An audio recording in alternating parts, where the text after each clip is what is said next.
take a look at Black and Hispanic women. My wife being one of them. I mean, she has to watch sugars, because if she doesn't, there's just a tendency with them for rapid obesity and then diabetes and hypertension too. So you have to get the discernment. You get the discernment by looking at where you are and not what you have been, because what you have been is looking into your subconscious, which is that phony mirror of your failure. I'm always fat. I can't quit smoking because I'm too weak. I'm all these other things. That's the subconscious. Get out of that and get into the conscious. Hey, it's Rocky. Welcome to Richer Soul. Today's guest is my friend Graham Hetrick, my famous local coroner, back again to talk about how to live well.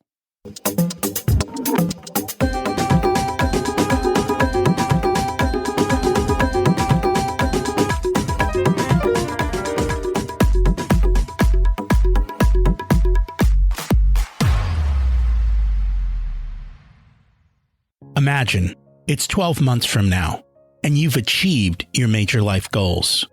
How does it feel to be in the best shape of your life? To wake up energized, excited about the day? To have great relationships and friends who support you and propel you forward? How does it feel to have an excess of money, to be able to make the choices you want? To be fearless and open to trying new adventures? Imagine being connected to the universe and it providing everything you desire. It's possible over time, and your past does not dictate your future. The only thing holding you back from this vision is you. It's time to take control of our thoughts and use them to our advantage. Welcome to Richer Soul, where we achieve our dreams and create harmony to health, wealth, relationships, time, and spirituality. If you have not had a chance to listen to episodes 1 through 9, I encourage you to go back and listen to the framework behind Richer Soul and how to create the life of your dreams. You can also find all the show notes for this episode at richersoul.com. Today's quote is from Thomas Edison. The doctor of the future will give no medication, but will interest his patients in the care of the human frame, in a proper diet, and in the cause and prevention of disease. We're still not there yet, and sometimes it seems like we're taking the easy way out with a pill instead of doing the work. That's our focus today, learning how to take care of the human frame and what does a proper diet and lifestyle look like. We're also going to cover some of the half-truths that we've been told.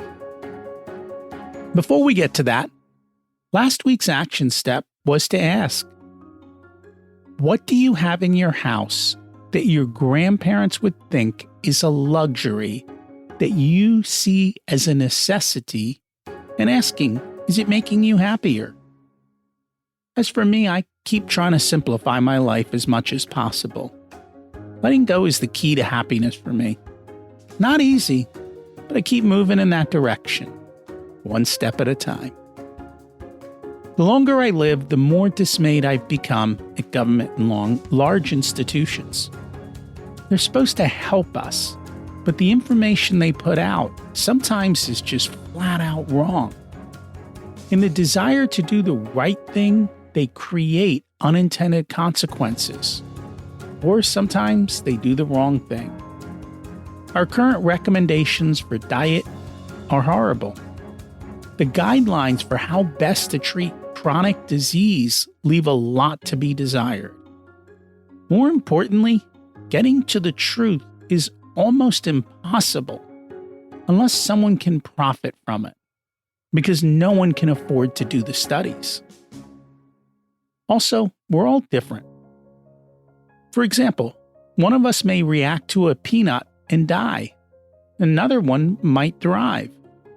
Figuring out the right path for you takes a lot of experimentation and time.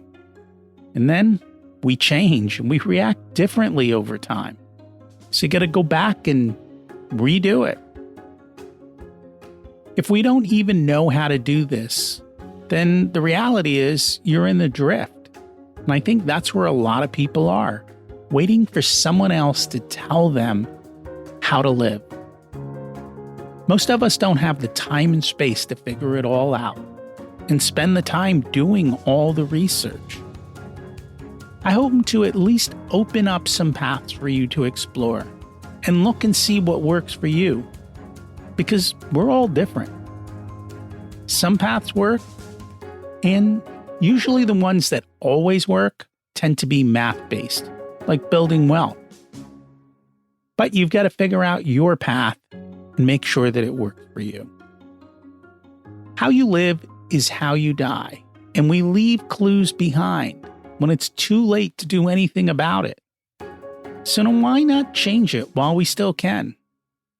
If you haven't listened to my prior episode with Graham, it's number 174. Check it out. Graham Hetrick says that this is not his job. It's his calling. He was raised above a funeral home. Death has always been his companion. He certified over 13,000 deaths, investigated 600 homicides, and participated in about 3,000 autopsies as the elected coroner of Dauphin County, Pennsylvania, over the last 30 years. He's got a quote from P.J. Wodehouse, who wrote, "In death, there are no secrets. The secrets of the dead are revealed in what they leave behind, the scene of their demise, down to the very condition of their bodies, both inside and out, contain patterns that tell Graham a story." Let's meet my friend Graham Hetrick and learn from him today. Welcome back to Rich Your Soul, Graham Hetrick. It's great to have you back again. It's good to see you. And it's funny how many light years it's been since we've done one of these. I know they don't seem like light years. They seem like maybe a year, but they're light years. They're light years and change.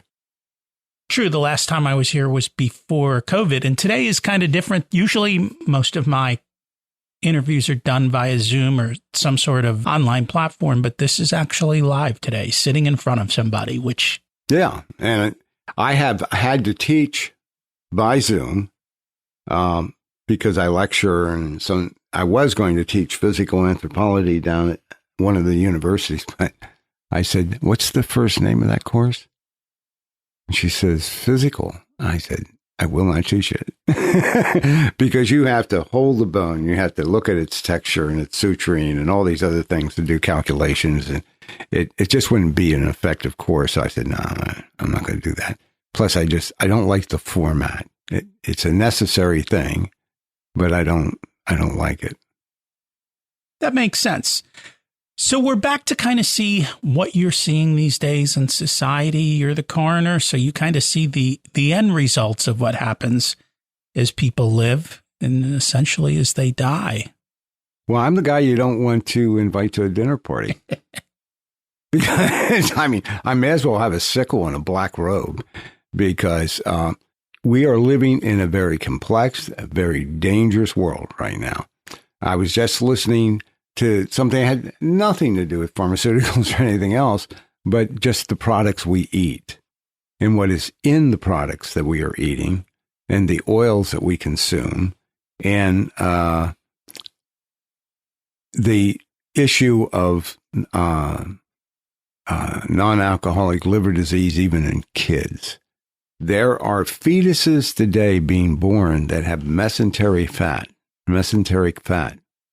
That is an indication of a metabolism issue. And many thin people, fat people, you can have an obese person and they're not diabetic at all.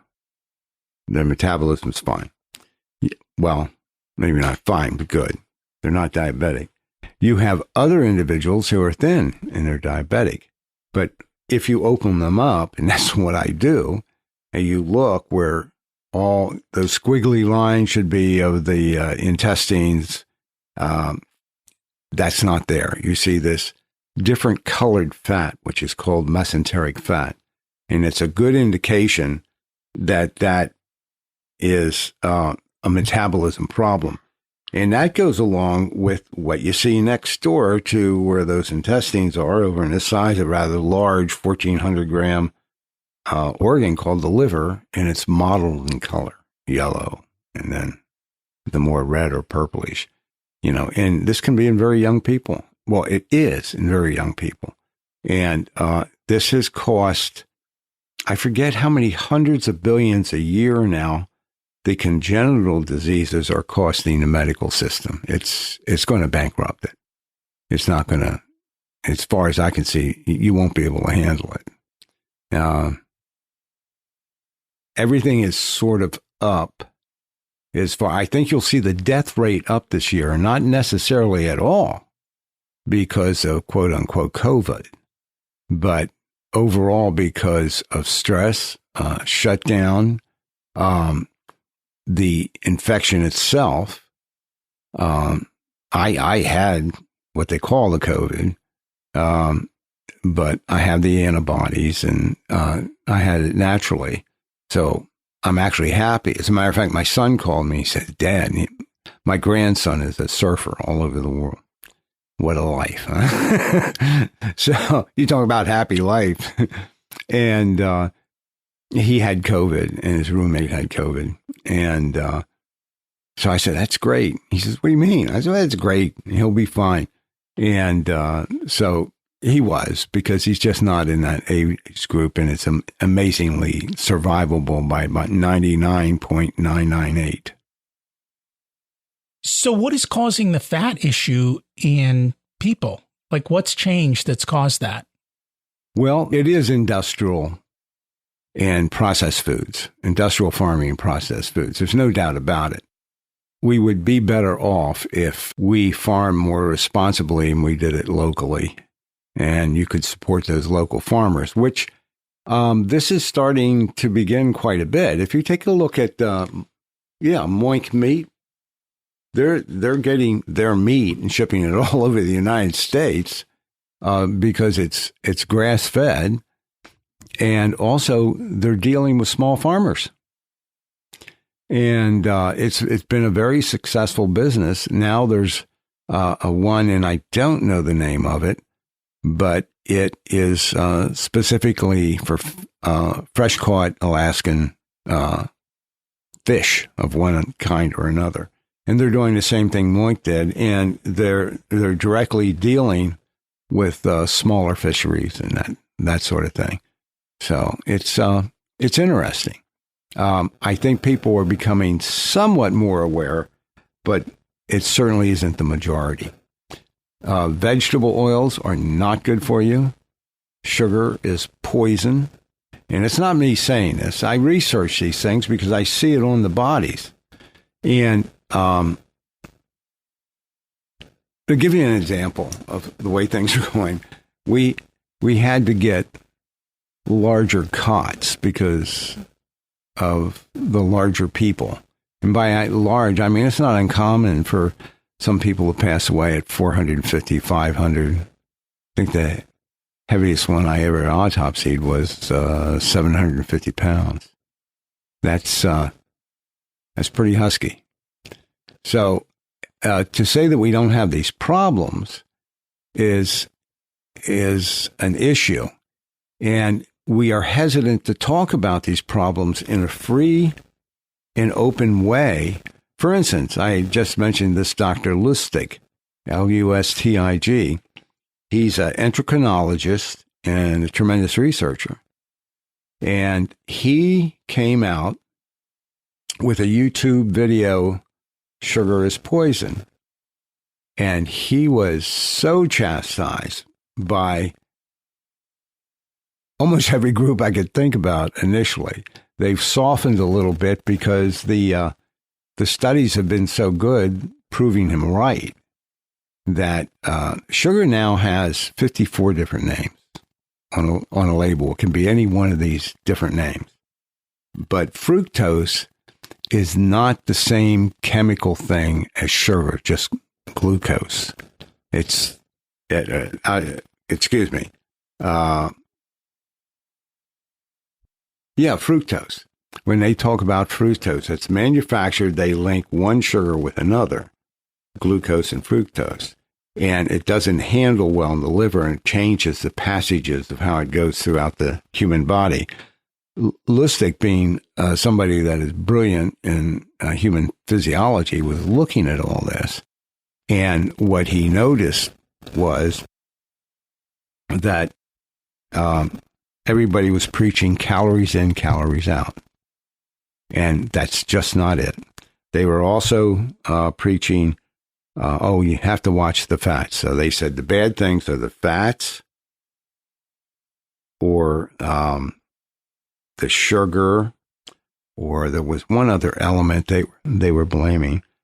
Excuse me. But in any case, none of it came out in any research. And he did some very interesting studies in coordination with other people. And the truth of the matter is, when you're talking about diet, or I know you have an exercise regimen, I have an exercise regimen, and anecdotally, we can say this has had a good effect on my life, and it's the same thing here. But when they say the bar has to be a published, peer-reviewed, double-blind, placebo study, well, let me tell you one. There's no study like that on the COVID virus at all. It's never been isolated. The flu virus has never been isolated. We have known for years and took action when we started to realize, which was hidden for many years by the producers of it, the correlation between smoking and lung cancer. I remember doctors in white shirts or white saying Chesterfield is the choice, the healthy choice. They were calling it a healthy choice at one time. And then the filters, they pushed the filters. And obviously, it couldn't have been a doctor. It must have been some sort of actor to come up with that garbage. But the thing was that we saw correlation, but correlation is not always causation. So you have to go back then and find out what the cause of it is, which they did. But that's not a peer-reviewed, double-blind, control group study. And it doesn't have to be, because we've done medicine this way since Ayurvedic medicine in India. I mean, they will say, you're crazy, Grandma. I don't understand it either, but I was in India and I watched them take somebody's pulse and start diagnosing them. And it was very interesting, and many of the things that we are finding out to be true today, turmeric would be one thing. Any of these herbs, we find are helpful in our day-to-day. Actually, I'm using one now that was used in India because every day I take vitamin D, because there's a very high correlation between lung health and getting out of the hospital when you have COVID or staying out of it. So your vitamin D deficiency is almost guaranteed unless you're a nudist in Pennsylvania and you live under a sunbed or something like that. I don't know. But you're not going to get it in Pennsylvania, so you have to fortify on that. They're generally recommending 5,000 IUs. But if you look at Dr. Gundry's work, Stephen Gundry, isn't it? I think. Cardiologist. Right. Acclaimed cardiologist and all the devices he's done and everything else. But Dr. Gundry, he says that the rumors of toxicity of vitamin D are greatly exaggerated. It is a fat-soluble vitamin, but it also acts much more almost like it's the most one of the most unique vitamins we have. It almost acts like a hormone, or it really does at times. So that's interesting. Then C, Linus Pauling, I think, died at 94, and he was taking 9,000 grams of vitamin C a day. Now, I don't know if I could do that and not be near a potty, but but he did for 94 years. And what he did is he also spread it out during the day, which I just realized, because it has a very, very short life in the bloodstream. So I will take a certain amount during the morning, afternoon, and evening, along with supplementing with actually fats. Now, I start out in the morning with bulletproof coffee, which it's all grass-fed, then medium-chain triglycerides. Now, this is really a process or a component of coconut. And you put those two things together and you got a lot of ketones going to the brain, and you're going to feel good, and the caffeine is lovely and all that sort of stuff. So that's what I would do in the morning. And when I first studied this, I thought, holy mackerel, putting a chunk of butter in your coffee? This is insane. And then the more I read about the works of different people, one you would love to have on your podcast would be Ivor Cummings. He is a reverse engineer genius. And he was the first to come up with the fact that we need to take responsibility now of what we research, the information we get. We need discernment, because you're many times not going to get it. There's no way you can justify the fact that there are physicians that are afraid to give their own opinion because they're part of a corporate structure that all have protocols. But a universal protocol is not good for individual people. And these are some of the problems with corporate medicine. So that means that we have to be smarter. We have to be better advocates for ourselves. We have to read labels. My wife says I'm a label Nazi, but I'm looking at the labels and I'm saying, look what is in it. Look what was in it. And a perfect example is, even though I'm mostly low carbohydrate, every once in a while I weaken for a potato chip. But then I look that you have sunflower oil and you have canola oil in them. Neither one of those oils are friendly to the liver, and the liver decides, I'll just stuff it here until I figure out what to do with it. And this is what's causing this modeling in the liver. And then ultimately, it can't send out any more of this fat or hold the fat in its liver, so it just stops doing it. It sends it to different organs, like the heart, like that mesentery. That all comes from the liver saying, I can't process this crap anymore. And the same thing with the pancreas. So that's why you have this metabolic failure. And I'm seeing, when we talk, everybody loves the drama of things, or at least pays attention to the drama of things. The drama right now is about 80% of the United States is pre-diabetic. And obesity has increased at an enormous rate. And this has been ever since we were worried about fats in our diet. You know, it's funny. I was just reading some things recently, and one of the things that they talked about a century ago, chickens raised for meat were about 2.5 pounds. That's Today, correct. They are 6.5 pounds plus, and they get there in 7 weeks. That's correct. So those chickens have been fed something. Did that 7 weeks blow your mind? Plump them up and get them. They can't even stand anymore. And No, that that's right. creates a problem. And then I was reading an article in a major magazine the other day, and they're like, as I'm reading it, I'm like, first of all, they're telling how statins are safe. I'm like, oh, this must be sponsored by a drug company, because what they're saying is you should eat margarine instead of butter. I'm like, are you crazy? It's a killer. It's a killer. And just the information in there, like they were talking about, you know, using the vegetable oils and staying away from real fat. And I'm like, how do we publish this type of stuff in today's day and age? And it's because it's very hard to stand up against standard beliefs, especially in the medical community. I've taken a lot of heat. Yeah. And the other books that I've been reading lately are about epigenetics. And so they're basically on, we all have genes and they will respond to outside forces, such as the things that we eat and what we're exposed to. And depending on what our genes are, we may have reactions. And more often than not, I don't think we notice these reactions because we just assume we're supposed to be tired, or we assume we're supposed to feel this way.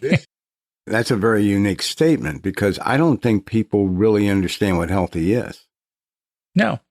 Because we just live in a society that has so many toxins in it and so many deadly foods. Just that chicken that you were talking about. I saw a study not so long ago about the amount of sugar, or it essentially becomes glucose because they're growing these chickens so fast and they have those big breasts and all that other stuff. And it's not really good food. Now we grow our own chickens now. We have our own eggs, and we are now growing meat chickens, but they'll take a lot longer. They'll be a lot smaller, and they'll be a whole lot tastier and healthier.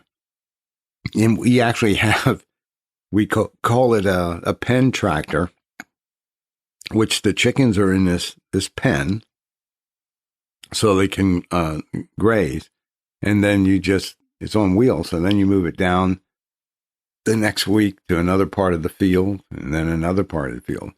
Getting back to, I remember margarine. I remember it came in a bag, and you would squeeze it back and forth like this, and when it was brand new. And one of the interesting things with margarine is, for all you bird lovers out there, you get some sticks of some sort of a margarine and put it in your lard rack, for the birds. They won't eat it. The squirrels won't eat it. If I throw a bar of margarine out there, squirrels aren't going to touch it. The birds aren't going to come down and eat it. The dog isn't going to lick it. Now, I'm just saying that's sort of Linglestown scientific discovery, but it is very interesting. And I'm said I can't say the name of the woman, but I read her work maybe 20 years ago. She was the one she was nominated 4 times for the Nobel Prize on defining different fats. Prior to that, fat was fat. A lipid thing was a lipid thing, And she said, no. She says fats play a tremendous role in the body. And of course, we know that nowadays. And bad fats also, manipulated fats. I went to this box store the other day, and I was walking down the 1 aisle, and it said organic canola oil. I just couldn't believe it because it had such a preposterous statement. They wear equipment almost equivalent to one of these number 4 Wuhan labs so they can process this stuff so they don't die heating it up and making it and purifying it. So it doesn't sound organic to me. So it's just, we are really lost in a maze of, I think, bad information. And there has to be, there actually are a couple of 501c3s out there that are working on an effort for more moral corporatism. Corporate just means we all work together. The government decided we treat it as an individual entity, which has some pros and cons in it. But it doesn't, we're not real good on corporate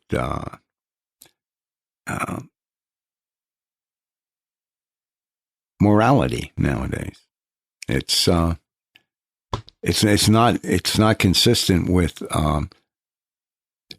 the Matthew Hayek or the Friedrich Hayek concept of capitalism, where every deal you do, it's a win-win. You do a win-win deal, That's great corporatism, because you've made somebody else's life better. You made your better. And that's what grew. That's what grew since the times of the small corporate sectors in Italy.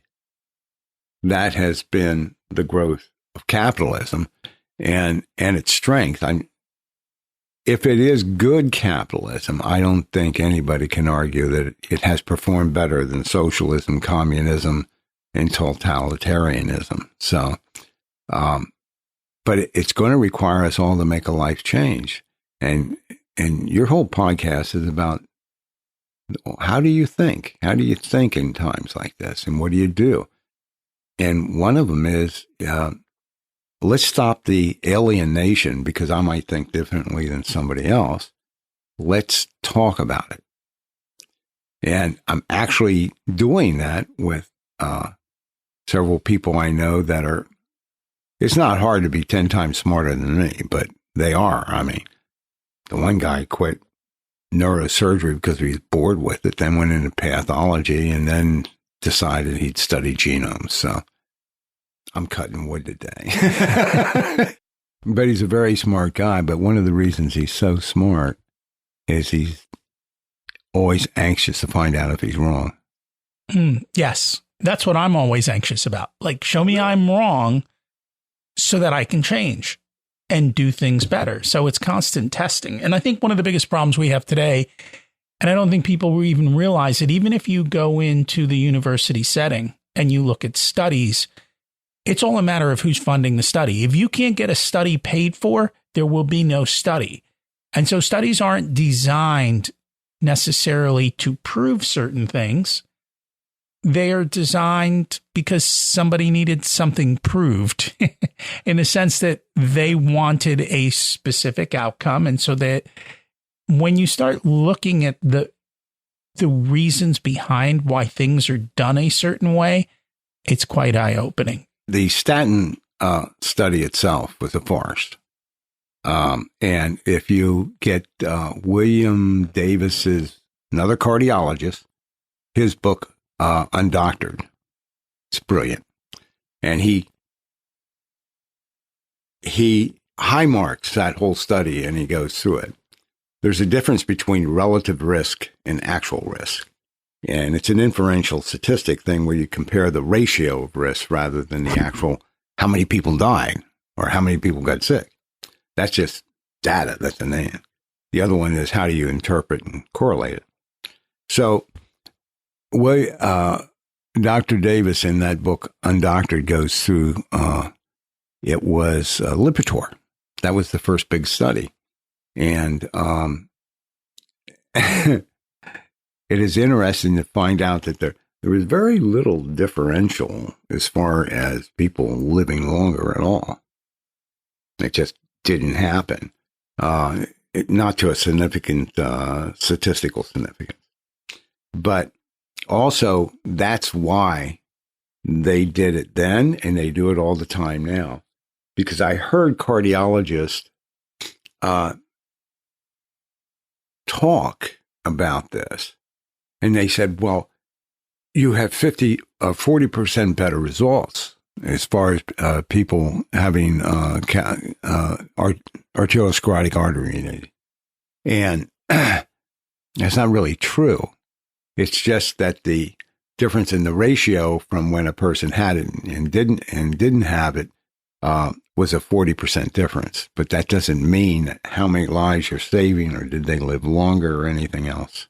Right. So you go from 10% to 14%, which is a 4% real change, right, but it's a 40% relative change. Yeah.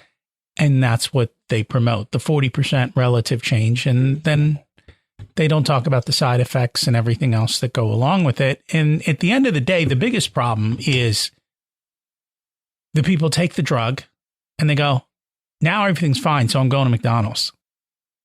Well, absolutely right, which goes back to the thing. It's not like I'm going to Luigi's and I'm going to have sauteed in garlic with really good olive oil, some calamari. That's fat. You have olive oils. I don't care. Throw some butter in there too, if you want. But the bottom line is that it's good food. And the Mediterranean diet, they don't tell you. If you're doing the Mediterranean diet, don't ever put salad dressing on it unless you've made it. Because anything you get in a restaurant has sunflower seed oil, canola oil, it has thickeners and all that. Just goes down the line. And so you almost have to go with a true olive oil, which is not always the case, it's a blend. True olive oil and vinaigrette, or if you're going to make it, bring your own dressing. That's the only thing I can tell you, because it's just not available. Even in some very good restaurants, it is.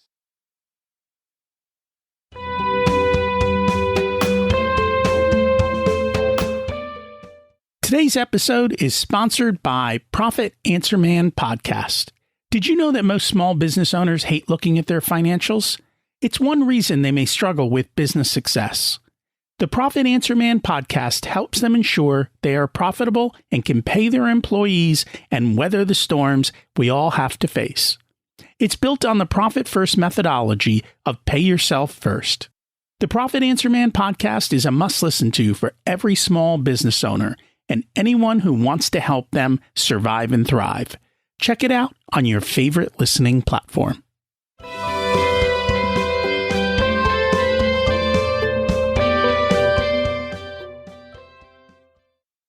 And that was the other thing mentioned in one of the books I was reading on the genome is even if you go to a higher end restaurant, they are still cooking in vegetable oil. Correct. And so it is very difficult for people to get away from this. And in the two most ingredients, actually the three most ingredients in most food is sugar, vegetable oil, and salt. And they've made salt out to be bad. I don't know. It's not bad. It's not bad. I guess it's the amount of salt that some of these foods have. But at the same point, the other thing they were talking about was going back to fermented foods. Yeah. And then also eating the entire animal. So eating the organ meats. I like to eat the liver and things like that. Yeah. And getting back to there are different things that come, different nutrients that come from these different parts of the body. And today we choose not to. Well, who are we feeding? In most cases, we're not really feeding ourselves because the vast majority of cells that make up your body are not human. They're the minority. They're only around 15, 20%. And the rest of them are all microbiome on your skin, in your bowel, everywhere. Microbiome. The microbiome in the bowel generally weighs about 8 pounds. Think about that. So now you can understand why if I say there's 17 trillion cells or thereabout in the body, that you're in the minority, which to me is fascinating as I look at creation itself. Because the other day I was walking down here, I was doing that thing called actually getting in sunlight and moving rather than huddling in your house with a mask on. And as I'm walking down, I'm thinking about how the trees are giving me the carbon, the oxygen. I'm giving them the carbon dioxide. And then I thought about how this whole thing works. It's a synergism between the microbiome and yourself to be able to supply all the rest of the body and all those cells like phagocytes and all the other things, a healthy environment so they can be healthy, and then you have a healthy immune system. Every one of these processed oils, not an ancestral oil, affect the bad bacteria in the bowel, and they change the flora of the good. So it starts falling off. So the better you eat, the better it can be used to improve your immune system. But that's a strange thing that people just don't understand. That the basic thing is if you can't read it, don't eat it. Well, and again, it comes back to not buying stuff in boxes and cans. Correct. Buying fresh vegetables. And the problem is even, I say buy fresh meats, but is it real meat or is it not real meat? Well, there's a lot of problems there with antibiotics, overfeeding, the grass-fed. There's a big differential between omega-3s and omega-6s in grass-fed. They're much more omega-3s. They're better for you. And again, Moink sort of got on that thing because they talk about the difference in meats. Now, most people don't even realize there is a difference in meat, but there's a big difference in meat. And the best, I think it may have been Gundry that said, look at it this way. What you're eating is a component of what they ate. In other words, if a cow is eating grass or feed that has glyphosate in it, which a lot of it does, antibiotics, growth hormones, and all these other things, if it has that, then you're going to get some of that. And it's just not good for you. So we have to accept that. It's not going to be advertised by the people that sell the stuff, but we have to give them avenues to profit in markets that actually combine good knowledge for the good of the people with good practices that can still allow us to feed the world. And it can be done. It can be done. I've looked at projects like that. And Dr. Shiva is a very interesting person from India, but she's well known in India. And she talks about how her country's being destroyed, especially the rice industry, by patenting seeds, glyphosate, and other things like that. About 300 to 400 farmers every year commit suicide over there. 100,000, excuse me. Yeah, that's deep. They can't pay the tab on because they have to buy new seed. They can't make their own seed.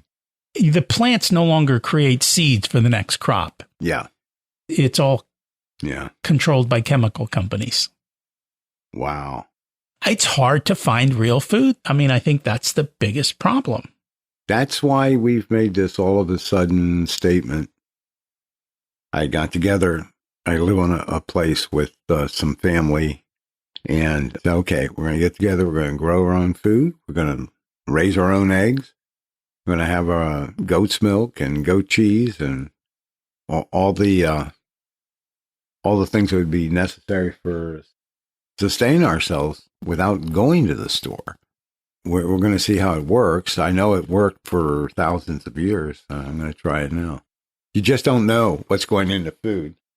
It's interesting, when you go back to that whole thing of the big argument is if you say, well, we can't keep on using these toxic weed killers, and they say, well, how do you expect to feed the world? Well, the world right now has significant health issues they never had before. If you go to Africa, if you go to any one of these countries, you know the highest rate of diabetes, you know where it is? It stunned me. Saudi Arabia. Do you know why? No. Because their water is horrible, and people just don't drink water over there. They'll drink, even aspartame is just as bad as sugar. I mean, it's just, both of them are horrible. And they are the highest soda drinkers you could ever imagine over there. They drink sweet tea, too. Yes. Yeah, and sweet coffee, that strong, sweet coffee. So, it's one of the places with the highest rate of diabetes. Of course, we're right up there, so maybe someday we'll be number one. So what do we do differently? I think we have to first make a primary decision. And before you pull up, somebody called me and they were asking what they should do about staying in a corporation. And they have moral and health issues or decisions to make. And I said, what you should do is live a meaningful life. And it may mean colossal change for a little bit, and all change is chaos, but it may mean that.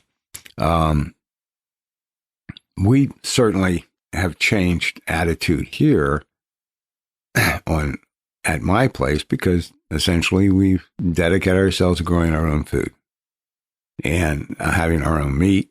And believe me, with the work I do here, it also helps the physical part of it too, because there's a lot of physical work involved in it. But on the other hand, it's so rewarding. It brings us more conscious of anything from the seasons or to what nature really is. Just that 17 trillion cells, and we're like 9 or 10%, maybe 15 at the highest. And everything else is cooperating so that we can work, so that they can live. Now, if we could work as well as the bacteria in our body, we'd have a beautiful world. We would really have a beautiful world, and people wouldn't be starving.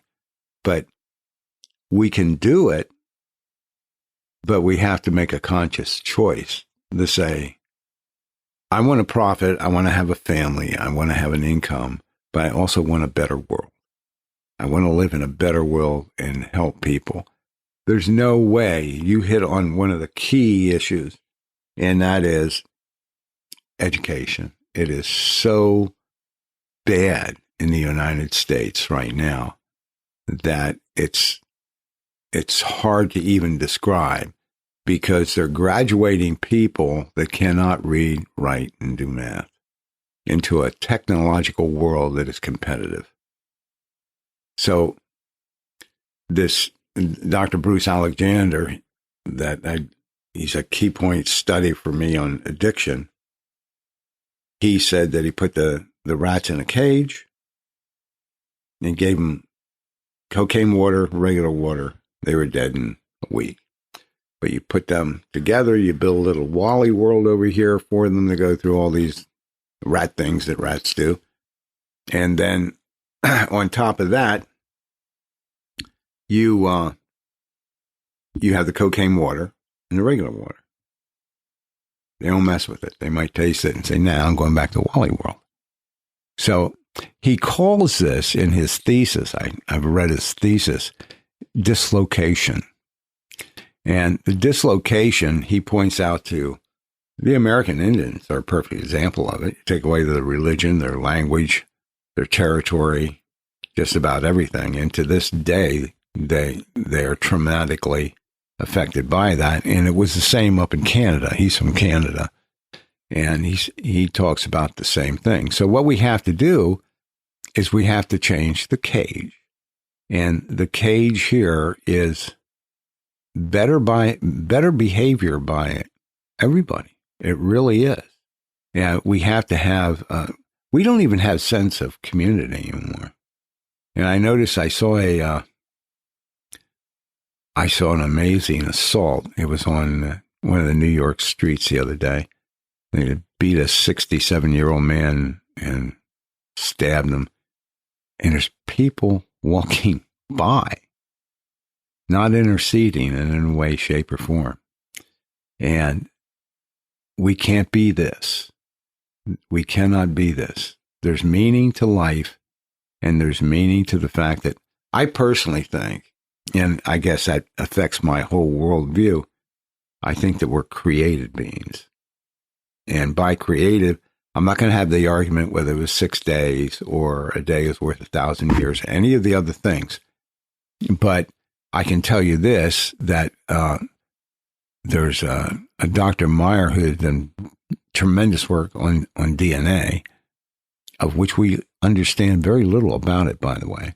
And it is so complex that if the Earth is 4-point-some billion years old, there wouldn't have been enough time to do the sequencing to get it to where it is. So, seems to me, so something happened there. Plus, I don't care whether you're Hawkins or anybody else, you cannot explain how nothing became something. That's against any of the laws of thermodynamics, because we had to have something created before we could do thermodynamics. So interesting. So I do have a different world view, and I think it is if A, educate yourself, B, test your thinking, seek out discernment, and look up two types of thinking, inductive and deductive thinking. I'm a coroner. I investigate. I'm a medical legal death investigator. So I'll go into a house, and let's say it had been on fire, and the police say to me, Graham, was she alive or dead when that fire was going on? Now, I can use deductive reasoning in that case, which is taking general principles and putting them onto a specific thing. The principle is the person laying there is a 67-year-old Caucasian female. Another principle is she's a mammal. The next principle is mammals have to breathe. And then the next one is there is sooting down her nostrils, down her larynx, and into her bronchi. So I can get up and, not with probability, but with certainty, say to the policeman, yeah, she was alive during this fire. So that's a significant step. And I'm not equivocating on it because every premise I use was true, so the deduction must be true.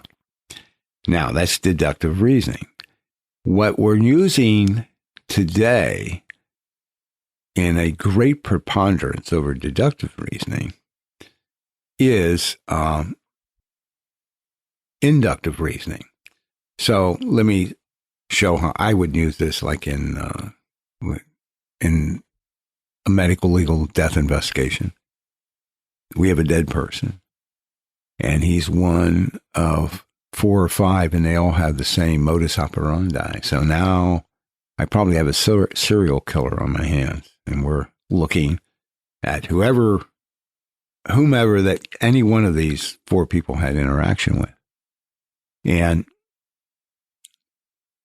what I do know is probabilities about serial killers, but that's taken by groups. It's different than inductive reasoning. It's nomothetic, which means if you had 80 phones here, everyone is in the same box, and all of them are those old black Dower phones. And you got to the 79th one, the probability is the 80th one is going to have an old black phone in it, right? But that's not always how it works. So it's a probability. It's the same thing here. Most serial killers are white people. Most serial killers are male. Most serial killers work in an area that they're comfortable with. And if they're doing that, it would be a higher probability that's what kind of a person it would be. But it doesn't work out that way. But it does. The beauty of inductive reasoning is that it can take you down alleyways to look at. There's a higher probability if you go down this alleyway, you're going to find your serial killer. So it's not that you rest on it, but you say, well, this is what we'll do first. This is what we'll do second. This is what we'll do. And you base that on inductive reasoning. Now, you can apply that to almost anything in medical testing, but it goes back to the complexity of everything today. The vast majority of research is a manipulation of inferential statistics one way or another, and it's hard to trust it. It's hard to trust it. There are studies that you have these good control groups, and you can find out specifically what's going on. And within the metabolism of sugar, within the metabolism of those oils and everything else, there's physiological proof that it exists.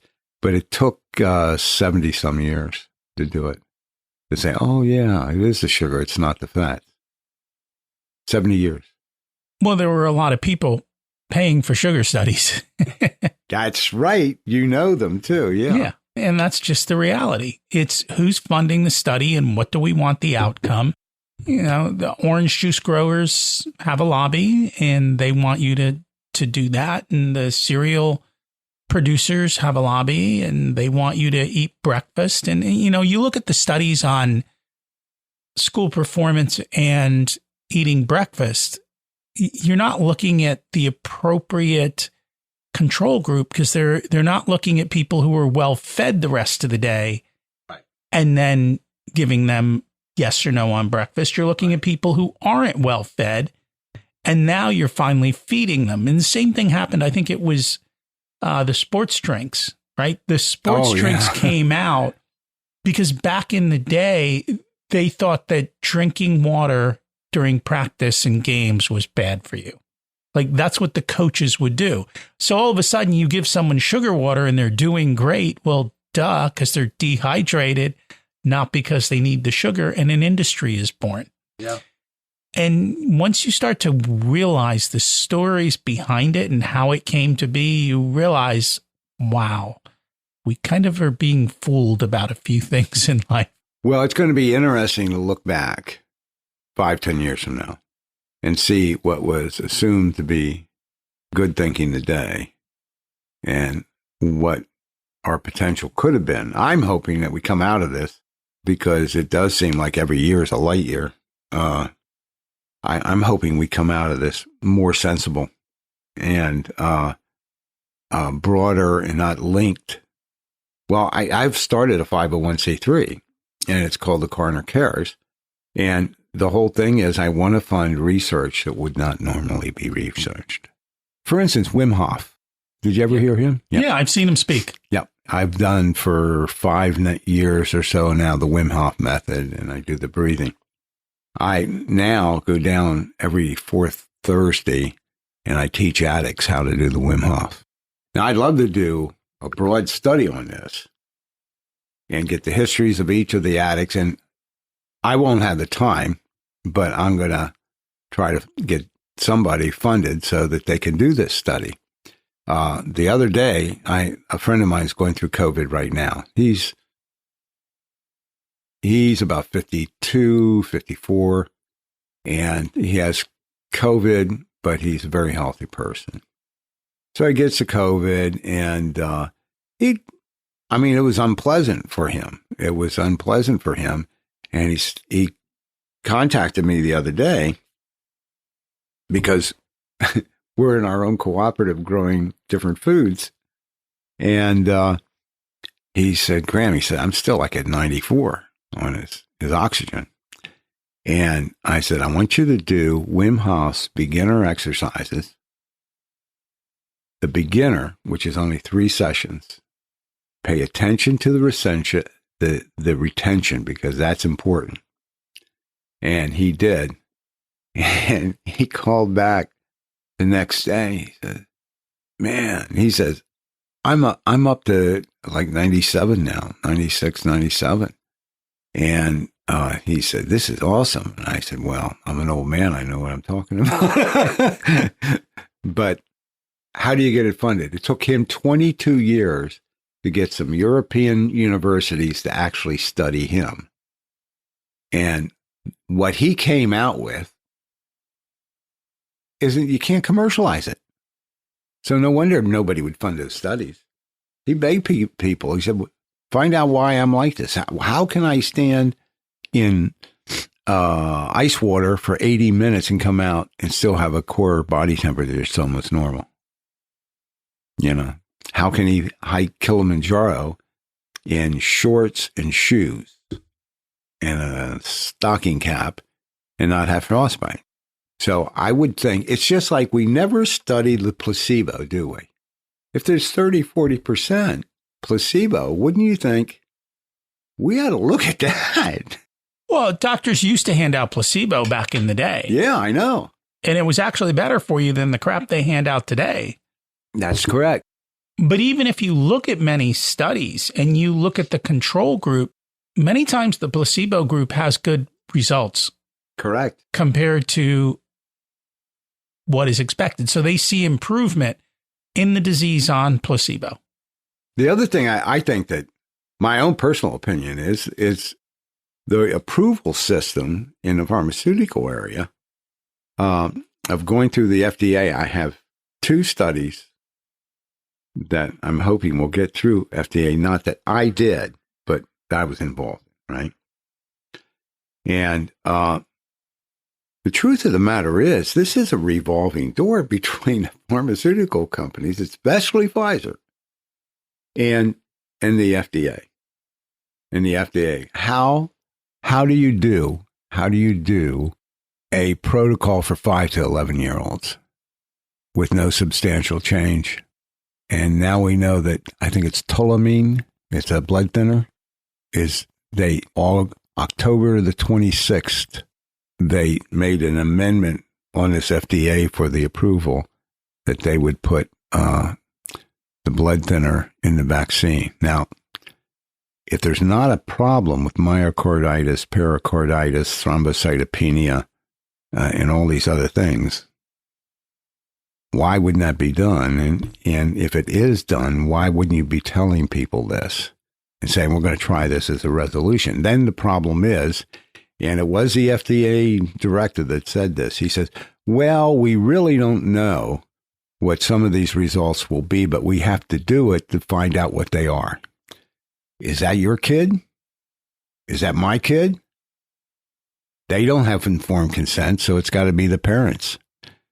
So this is not good science. And I am all for science. It is those 2 skills of investigation that everybody has to get stronger on. When they hear something somewhere, test it. If it isn't what they like, that doesn't matter. It's what is true. Yeah. And that I think is just so important. So we always like to get people to take action. What's something people can do this week to bring about change in their life and make themselves a little bit better? Well, understand that we don't need to eat 3 meals a day. It's just not necessary. Eat when you're hungry, and what you eat, make sure God made it. and not if we have these. When I listened to the maturation rate of the chicken, I couldn't believe it. I just could not believe it. And then I understood, because I'm old enough, I'm 76. So I'm old enough to know when chickens were really farm raised, and the breast was not it wasn't like cardboard. There was a difference in the meat and the taste of chicken. There is. If you go to India and you eat chicken there, yes, unless you're at KFC, the taste is dramatically different. It's a much smaller chicken with a very different taste to it. And I've noticed that my whole life growing up. Yeah. Even today, they still have different chickens. It's only when you go to KFC do you get the big plump breast. Yeah. And then Purdue and all these, it's just the mask. The way I found out that short gestation period was from Tommy, who lives on this property and is sort of like, he's our agricultural expert. And he said, no, Graham, he said, when I was a kid, he was very poor when he was a kid. And he said, I'd go and help them herd all the chickens in. And then just, 6-7 months later, right? They're out. They're fully formed. And you're right, they couldn't stand up and all the other stuff. So, and that's only gotten worse. It hasn't gotten better over the years. So we've dramatically changed those products. Right now, we're worried about mercury in the fish. But frankly, if you want to get rid of the mercury, you just, if you like fish a lot and you eat more of that than something else, then go to a physician that does chelation with EDTA, which takes metals out of the blood, and maybe do that once every 2 months or something like that. And you probably wouldn't have an issue with that at all. So there's a few around here that actually do that. There's also some good side effects on that. One of them being the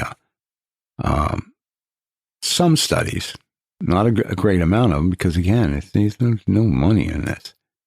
But in Europe, they've used it to help with angiogenesis and helping circulation. So inflammatory results in the body are the worst for me too. I mean, I just came off of a horrendous schedule, and I am diabetic. So it was interesting to see my diet didn't change too much, except when I was in Ohio, I had to eat some meals out, And I know Dr. Hohenwater out of Paul Mary told me, he says, if I get you eating right, he says, you're going to become more sensitive, so beware. Because I used to tease him because he'd pack something wherever he went, because he wasn't going to eat out that much. He still is to this day a guardian of what he's putting in his body. And I have the same thing now. If I eat those dressings and fried food and stuff out, I don't feel good. So it is to really work on the fact that you don't need to be sick, and that being healthy is much better than you would anticipate. Because I think you really hit on a profound point. We don't know what healthy is. Who was it? It may have been, no, it wasn't Gundry, but one of them had a picture of a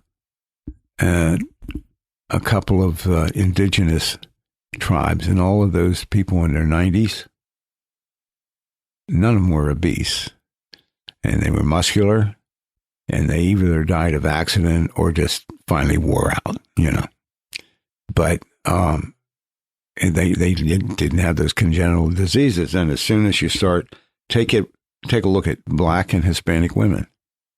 My wife being one of them. I mean, she has to watch sugars, because if she doesn't, there's just a tendency with them for rapid obesity and then diabetes and hypertension too. So you have to get the discernment. You get the discernment by looking at where you are and not what you have been, because what you have been is looking into your subconscious, which is that phony mirror of your failure. I'm always fat. I can't quit smoking because I'm too weak. I'm all these other things. That's the subconscious.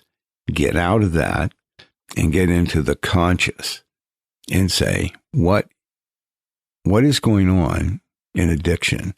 Heroin addict out of New York told me this. He said, Graham, addiction is a condition where you do something over and over again and consistently have the same bad results. And that's what it is. It's just bad results. So it is bad, but they're saying to you, the world is saying to us, we need exogenous, meaning outside the body sources to make things right. And for thousands of generations, we use endogenous thinking. Am I right spiritually? Am I right physically? What am I putting in my body? It was endogenous. You'd make the corrections from the inside. And I tell addicts when I talk to them, there's no way you're going to be okay by going on methadone, buprenorphine, Suboxone, any one of these. You have to change those behaviors that you consistently do that are wrong. That's what we got to do. And that is not always easy. If people would like to follow your work, learn more about you, what's the best place for them to do that? You may not know, but I have a TV show. It's called The Coroner, I Speak for the Dead. So you can go to my website, grahamhetrick.com. If you have questions and stuff like that, I'd be glad to answer them. And then you can see some of my work on Amazon Prime. like I said, we're doing this docuseries now, which I think's going to be pretty interesting because it goes along with the 501c3 that I've established, which is to let's look at things in a different way. Let's test different methodologies. And what I've seen in the work that I'm doing on the documentary is that once again, we're looking for all those outside things to help us. We're going to take the meds. Well, I look at the people that took the meds, they're dead on the autopsy table. And when we do the toxicology, they come up with methamphetamine and all these other things. And there's methadone or there's buprenorphine. Nothing changed. They just added a couple more drugs that they used to use more often. And so we want to change that. Now, problem with something like that, changing anything in this world right now, is going to require strength, resistance, and a love for one another. Because we don't want to enslave people that are enslaved with one drug, with another drug that still isn't going to allow them to have a productive life. Thank you so much for sharing, and we will put that in the show notes. What can you do differently to live a better life? What area do you need to experiment in and try something new? That's how we find out how our bodies react, because we're all different. What beliefs do you have that may not be true if you examine them closely? If you're happy, keep doing what you're doing. But if you feel like there's more, pick an area and start to investigate and experiment. As you read, always ask the question, what's the person's motive behind what they are doing? How do they make money? When someone's paycheck is tied to ignoring the truth, people tend to become blind. It's human nature. This week's action step is to not eat because it's mealtime, but to eat because you're hungry. And to stick to real foods and take your time. The signaling systems are not that quick, and that's why we get in trouble. I struggled a lot with eating the right foods early in life. Part of it was just not understanding what was good and what was bad. And part of that was because what the media and the government said was good and bad was just blatantly wrong. And I didn't understand the consequences of what I was doing. And eventually I figured it out. And that resulted in my losing a ton of weight. And now I'm much healthier. And while I still know what I'm supposed to be doing, sometimes things don't work out the way I expect. Or sometimes they don't react the way that I expect them to react. Or sometimes I just get lazy and forget what I'm supposed to be doing. And then I have to go back and realize, oh, this is why my weight has gone up again. Time to get back to where I should be. Next week, we're going to chat about wealth management with Kirk Chisholm. We talk about the math and the emotions of money. I know you will enjoy it. If you enjoyed this episode, please share it. I would appreciate that. Thanks for listening. Have an abundant week.